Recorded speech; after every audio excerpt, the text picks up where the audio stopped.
The EWTF is really the just-in-time training need that an employer needs.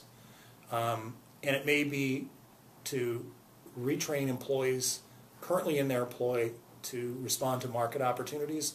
It could be to bring additional new employees on, but give them the training they need to be effective and productive really from the day one. You know, if you're a business today, the marketplace just will not accommodate long periods of readiness within an organization. If I'm going to add somebody to my employment, they need to be productive pretty much from day one. Otherwise, I have to subsidize that period of getting ready. And I think the Employer Workforce Training Fund had that kind of immediacy capability to it. I don't think other programs have had that. It wasn't just all the public dollars that were being invested, it was the private company dollars. And I think it also gave us an opportunity to put 3, 4, 5 businesses together in a kind of a training consortium that otherwise we probably wouldn't have been able to accomplish. And out of that we've got an ongoing co-op consortium on the heavy lift helicopter. I think that started really initially around a work skill readiness program. We probably in fact have another consortium in this region around the internet commerce.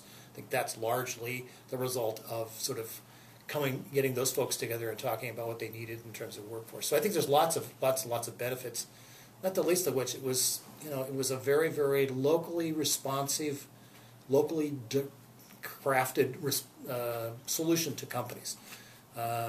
We didn't get a blueprint from Washington, D.C. that said, okay, go fit this plan into every local business in the Rogue Valley.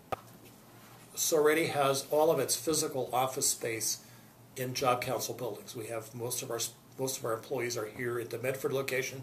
We have one position that's located in the facility in Josephine County.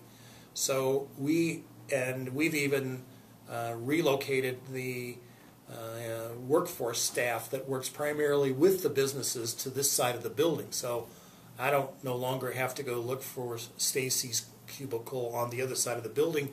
It's across the hall. I think that's the result of having worked closely together. We've figured out that there's great value in that adjacency.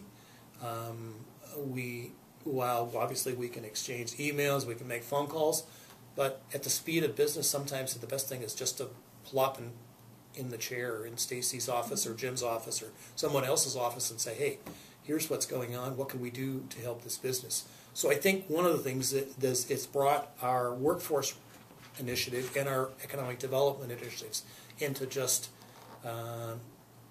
hand-to-glove, close proximity to one another. If we get one person in a job earning a paycheck, 5 cents of every dollar they make at that job comes back to the state of Oregon. So if they get a job for $30,000, the state gets $1,500 a year of revenue coming back to the state at the end of that year. So investing in those things that make a person ready to take a job, and we know even in this market that we have today, there's a need for workers and a gap between those ready with skills and those unready. It's an absolute, if I were a business, it's a return on investment you couldn't pass up, because the state has this intrinsically simple return on investment. Every dollar I make as a worker in Oregon, the state of Oregon is going to get 5 cents of it. If I don't get that job, they don't get their 5 cents. So what can we do to make more of our currently unemployed workers ready for jobs? What can we do to in turn have them make $1 more or $10 more? Because every incremental addition is benefit to the state. So it's not a cost, it's an investment.